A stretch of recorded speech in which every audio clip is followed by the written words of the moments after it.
ధన్యవాదాలు అధ్యక్ష. ముఖ్యమంత్రి గారికి ధన్యవాదాలు తెలియజేసుకుంటూ ఈరోజు నా గురించి ఒక మాట చెప్పాలి అధ్యక్ష. ఎందుకంటే ఈ పర్టికులర్ టాపిక్ స్టార్ట్ అయినప్పుడు నాకు కూడా మనసులో ఫస్ట్ టైమరు దీని గురించి ఏం చర్చిస్తామో, దీని టాపిక్ అసలు ఏముంటుందో తెలియకుండా నేను కూడా ఆలోచనలో ఉన్నా అధ్యక్ష. కానీ ఇది ఒక సీరియస్ ఇష్యూ. మా తాతకి 5 మంది, తర్వాత నాకు 2, తర్వాత వచ్చేటప్పటికి ఒకటే సరిపోద్ది అన్నట్టు తయారైంది అధ్యక్ష. పైగా అది ఒక ఫ్యాషన్ అయిపోయింది అధ్యక్ష. ఒకరు ఉంటే చాలు.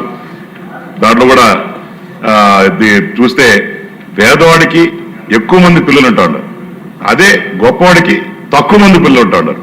ఎందుకు? అదొక్కడ ఆలోచన చేయాలి. ఎందుకంటే నిజం డబ్బు లేనివాడికి కూడా అన్నం తినేదానికి కూడా లేని పక్షంలో కూడా వాళ్ళకందరికీ కూడా ఒక 4 పిల్లలు 3 పిల్లలు ఉంటా ఉంటారు. కానీ బాగా డబ్బు ఉండేట వాళ్ళకి ఏంటంటే అది ఫ్యాషను, మరి మొహమాటమో, మరి ఏంటి అర్థం కాదు. కానీ వాళ్ళకి మాత్రం ఒకరే ఉంటా ఉంటారు.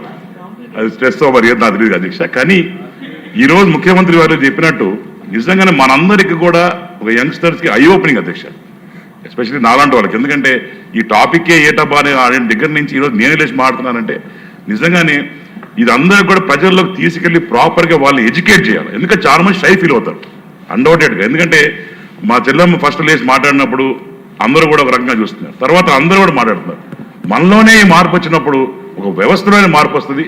మనం కూడా వెళ్ళి ప్రాపర్గా ముఖ్యమంత్రి గారు చెప్పినట్టు ఎక్స్ప్లెయిన్ చేయాలి. ఇది ముఖ్యం. ఆ రోజు చంద్రబాబు నాయుడు గారు మనకు ఒకరే ఉండాలి అన్నారు. ఎందుకు? పాపులేషన్ ఎక్కువ ఉంది కాబట్టి. ఈ రోజు లేదు, ఎక్కువ మంది కావాలంటే ఎందుకు? పాపులేషన్ తగ్గింది కాబట్టి.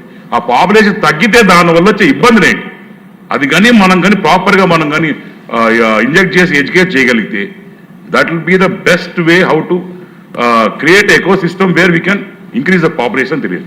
నమస్కారం. ముఖ్యమంత్రి గారు మాట్లాడే ముందు నాదొక చిన్న మనవి సార్. అదే వారికి చెప్తాను. బేసిక్గా ఎడ్యుకేషను, హెల్త్